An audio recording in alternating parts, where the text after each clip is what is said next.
Have I got some notes? No! Yes. Oh no, they're saying, oh no! At your age, you don't need notes. I used to do it without notes. Okay, here we go. This is, thank you Chris, thank you Barbara, that was lovely. I'm glad to see that you survived your character building childhood, Chris. It was a pleasure, anytime. And Barbara, I'm glad you survived your character building 50 years. It's been... Okay, 70 years and 10.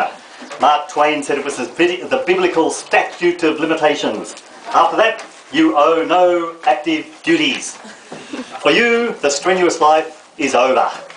Well, may not work for you, but for me and for Mark Twain, when you're 70, you are retired and you can follow your fancies wherever they lead. Luckily, my fancies lean toward Barbara, family and friends, staying in Canberra, in the warmer months anyway. My fancies lead towards doing exactly what I was always doing.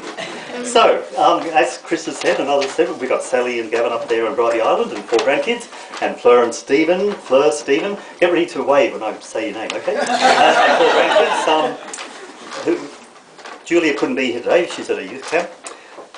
Where's Eloise? Down there. Jeremy behind the camera. Can't imagine where that came from. And Amelia! The star. A wonderful bunch of relatives and friends. Some of them can be here today, and lovely to see you all. Thank you for coming. Some who couldn't. But welcome especially to those who travelled. And I see down there Hilary and Keith all the way down from Brisbane. Ron somewhere, and Amy all the way from the Philippines. With Ron down there. You ready to wave, Amy? Good. Heather and Sam. Now Heather is the leftmost bridesmaid in this photo here. Where's Heather and Sam? They must be here somewhere. There are those hands over there. Irene Doody from next door to us in Mooroolbark. There she is, Irene. Our neighbours from Mooroolbark. We moved in there in 1966, so we've been neighbours or friends for a long time. Angus, all the way from Wollongong. Welcome, Angus. Newcastle. Oh, okay, Newcastle. I've only seen you in Wollongong. Oh, well. Don't you live there? And Chris Bellamy up from Shoalhaven is here somewhere. Welcome, Chris. And I think that's any other interstate people? Not Bywong. Not Queenstown, not Bywong. It certainly seems to me a long and winding road to lead to this very place and this very time. I was born in Melbourne, as Chris has said. Dad was in the Ardalet. Barbara got all of the records from the National Archives where she was working. And even though you know everything's above board and proper, it's always great when you see in the leave record this leave of absence at exactly the right time to explain my being here. So, you all know it must have been there, but it's always nice to see you. After the war, my parents were small business owners. They owned delicatessens and things like that. And yep, as Chris has said, every 4 years another younger brother came along until my mother accepted that a girl was not to be had and she gave up on that idea. As they sort of followed business opportunities, I went to school in Fairfield, Sandringham, Pascoe Vale, Glenroy, Frankston and Northcote. Everywhere in Melbourne, man. And by some wondrous process, I don't know how it worked, maybe it was school results, or maybe it was teacher recommendation, or maybe the recommendation of the commercial principles and practice teacher, or maybe everyone who studied commercial principles and practice, I don't know. I went straight from school to the National Mutual Life Association. They had some kind of intake. It was a wondrous thing.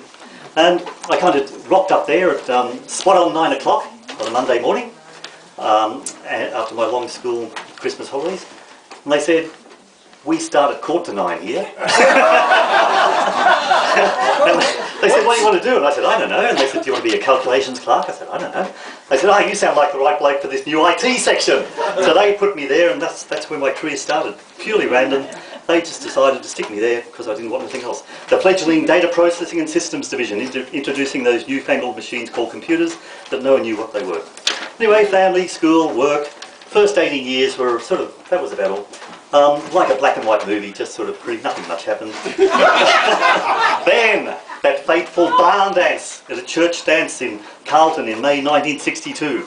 Bingo! Glorious Technicolor red dress. What more could a young bloke want? Anyway, I was in hot pursuit, and in March 1966, we were married and we'd gone on to a most amazing, wonderful life. I never could have imagined that our life would have been as amazing as it has been, way beyond what I expected.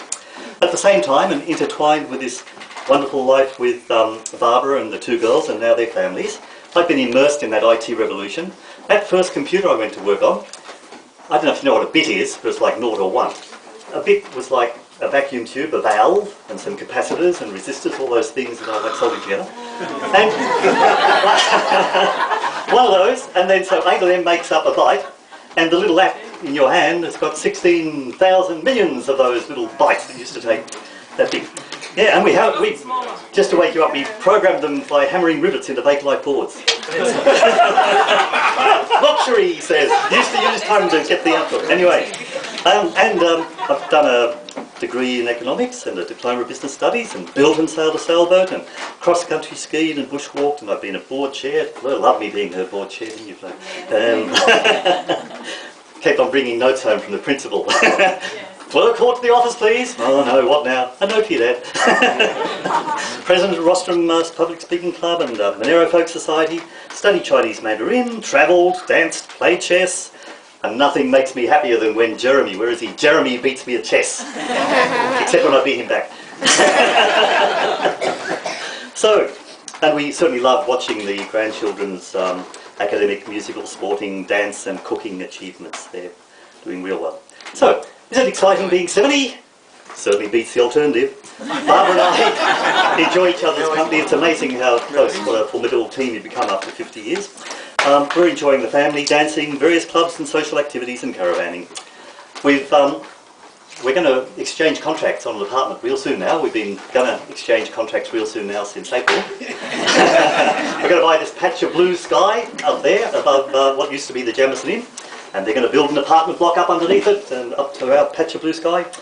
Around about this time next year, we'll probably sell this house and hit the road and become grey nomads heading out beyond Adelaide for a while they finish our apartment, then we'll move back in there. So, all in all, life is good and I recommend being 70. Thanks for being here to help us celebrate.